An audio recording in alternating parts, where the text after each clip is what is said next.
एक दिन महाप्रभु जगन्नाथ जी बैठे थे तो भगवान के परम भक्त श्री माधवदास जी पहुंचे भीतर, दर्शन कर रहे थे। तो भक्त तो पहचान जाते हैं कि ठाकुर जी का मुख मुरझा रहा है, थोड़े उदास लग रहे हैं। माधवदास जी बोले, जय जय, आज आप इतने उदास क्यों लग रहे हैं? इतने संकट कष्ट में आप क्यों हैं?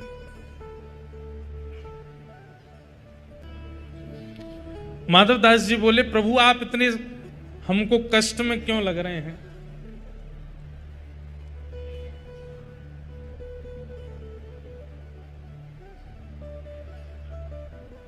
तो जगन्नाथ जी बोले, हमारा मन नहीं लग रहा। बोले, क्यों नहीं लग रहा? बोले, हम पूरी उड़ीसा में विराजमान तो हो गए, खूब बढ़िया चकाचक यहाँ पे पाते हैं दाल भात महाप्रसाद, लेकिन बचपन में जो हम लीला करते थे वो सब यहाँ नहीं कर पा रहे। बोले, क्या नहीं हो रहा? बोले, चोरी नहीं कर पा रहे हम, चोरी करने का मन हो रहा। माधवदास जी बोले, धीरे बोलो, जगन्नाथ बोलते हैं लोग आपको। क्या बोलते हैं? जगन्नाथ। पूरे विश्व की रक्षा करने वाले को जगन्नाथ कहते हैं। नाथ का मतलब रक्षक। और आप जो यहां पे ऐसी अभी चोरी वोरी करने की बात कर रहे हो। ठाकुर जी बोले, भले ही हमारा नाम जगन्नाथ हो गया, ऊपर स्वभाव कैसे छूटे? स्वभाव तो वही है हमारा। बहुत मन हो रहा है चोरी करने का। माधवदास जी बोले, तो फिर चले जाइए, क्यों, किसने रोका आपको? कर आओ चोरी। ठाकुर जी बोले, वो भी तो बात है, अकेले आनंद नहीं आता है, एक आध दो लोग हों साथ में तो सुख मिलता है। माधवदास जी बोले, बगल में सुभद्रा जी और ये बलभद्र जी हैं, इनको ले जाओ। बोले, रहने दो, फिर तो हम ऐसे ठीक हैं। क्यों? बोले, इनको लेकर के जाऊंगा तो फिर एक तो मुझसे खुद ही नहीं संभाला जाता अपने आप को, इनको क्या संभालूंगा फिर मैं? और बलराम जी हमारे वैसे ही क्रोधी हैं, चोरी में अगर पकड़े गए तो सीधा सर धड़ से अलग ही कर देंगे, उसका हत्या और हो जाएगी। और बल्कि बलराम जी तो ऐसे हैं, मैंने अगर इनसे कह दी कि चोरी करने जाना है तो पहले तो मुझे ही चार सुनाएंगे, और नेक शर्म ना आवे, इतना बड़ो है गो, भगवान बन गो, सब तो कुआ के प्रणाम करें, फिर वो चोरी करनो ना छोड़ रहो, चार तो मुझे सुनाएंगे। और फिर उसके बाद चोरी करने का मन बना भी दूंगा तो बलभद्र जी बड़ देव हैं, इनको बड़े देवता माना जाता है। ये जगन्नाथ जी यहाँ पे कहते हैं कि जगन्नाथ जी अगर कोई काम पूरा नहीं कर रहे हो तो बलभद्र जी से कह दो, और ऐसा कह के कह दो कि जगन्नाथ जी देख लो हमारी सुन नहीं रहे, हे दाऊ दादा देख लो ये हमारी बात मान नहीं रहे, आपका काम उसी समय हो जाएगा। वो बड़ देव हैं। बोले, अगर मैंने इनसे कह दी कि मुझे चोरी करनी है तो बलराम जी पूरी जगन्नाथपुरी को बुला लेंगे और सबसे कहेंगे, हमारो लाला चोरी करने आएगा, व्यवस्था करो। ऐसी चोरी की क्या, फिर हमको सुख तो मिलेगा नहीं। बेचारे वहां जहां हम चोरी करने जाएंगे सब बेचारे कहें, लाला चोरी कर लो, आ जाओ हमारे घर आ जाओ, चोरी कर लो। दाऊ दादा के हल से इतना डरेंगे सब, हमको सुख नहीं मिलेगा। माधवदास जी बोले, तो फिर अब चोर कहां से लाऊं आपके लिए? किसको लेके आऊं? किसके साथ जाओगे चोरी करने?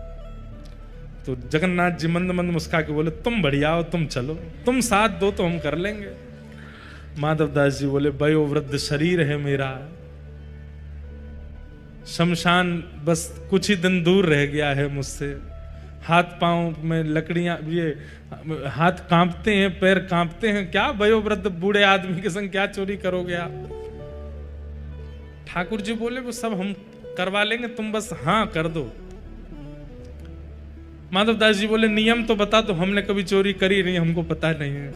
तो जगन्नाथ जी बोले, सबसे पहला नियम। बोले, क्या? फुर्ती रखनी है, लेकिन फुर्ती में आवाज नहीं करनी है। मतलब गति तो तेज हो, पर जैसे हम चलते हैं तो हमारे पैरों की आवाज आती, हाथों की आवाज आती, कपड़ों की आवाज आती, आवाज नहीं आनी चाहिए। फुर्ती भी हो और आवाज ना हो, पहला नियम। और दूसरी बात, पलके नहीं झपकनी, नेत्र खोल कर रखने, कान खोल के रखने, ध्यान रखना कहीं से कोई आ नहीं जाए। बोले, अच्छा, और कोई नियम? बोले, ये दो तुम निभा लेना, बाकी मैं संभाल लूंगा। चलो। माधवदास जी बोले कहां जाएंगे चोरी करने, कौन गोपी यहाँ, कौन गोपी के यहाँ जाओगे? बोले गोपी भोपी के यहाँ नहीं जाएंगे। तो बोले ये जो राजा हैं जगन्नाथपुरी के, इनके बगीचा में खूब सुंदर सुंदर कटहल होते हैं, और देखो ये हम हमारे लिए भोग लगाने भेजते नहीं है, हमको कटहल खाने का मन कर रहा है, कटहल की चोरी करके आएंगे।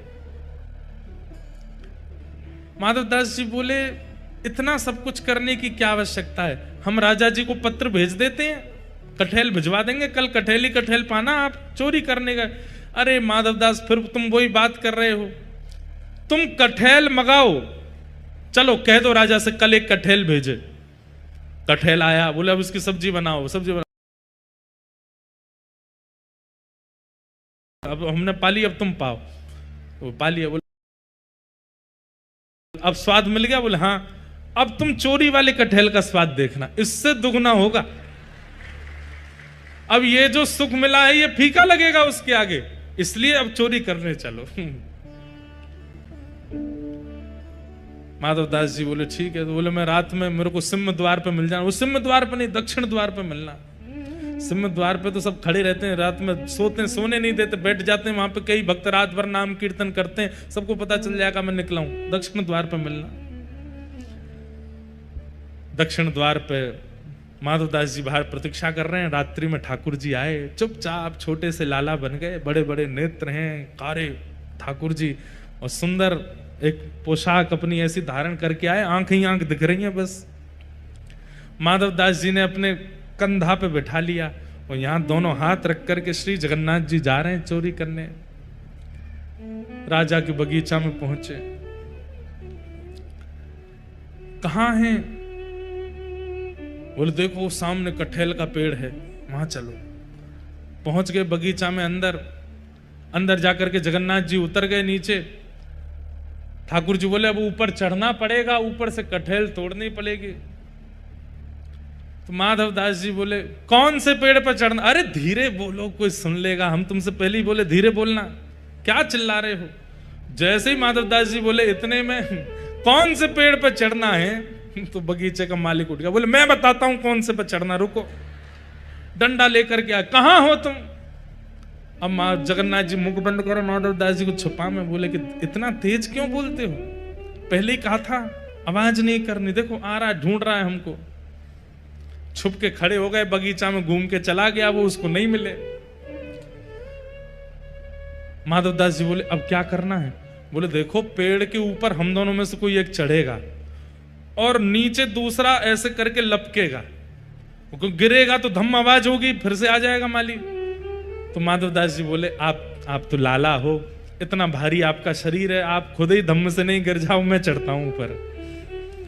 ठाकुर जी बोले तुम चढ़ो, हम पीताम्बरी करके खड़े, हम ले लेंगे गोद में। ऊपर चढ़ गए माधवदास जी। अब कटहल लेकर के अब माधवदास जी ऊपर से चिल्ला के पूछ रहे कौन सा दूं, जे वाला कि वो वाला? ठाकुर जी बोले मरे खड़ो रहे ऊपर ही। इतने में ही बगीचा वाला बोले मैं बताता हूं कौन सा। ठाकुर जी तो वहां से भाज गए। अब ऊपर से माधवदास जी कटहल गिर रहे नीचे, धम्म। अरे ये धम्म आवाज आ रही है, आप लपक नहीं रहे क्या? नीचे माली बोला मैं लपकूंगा, आजा नीचे।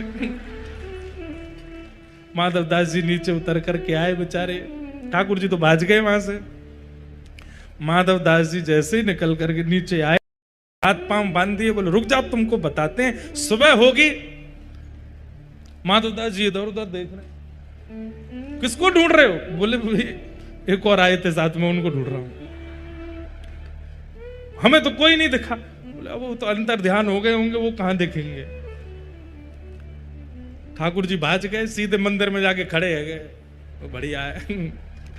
दूसरे दिन सुबह हुई, राजा को खबर मिली कि भाई हमारे बगीचा में कोई चोर घुसे थे रात को।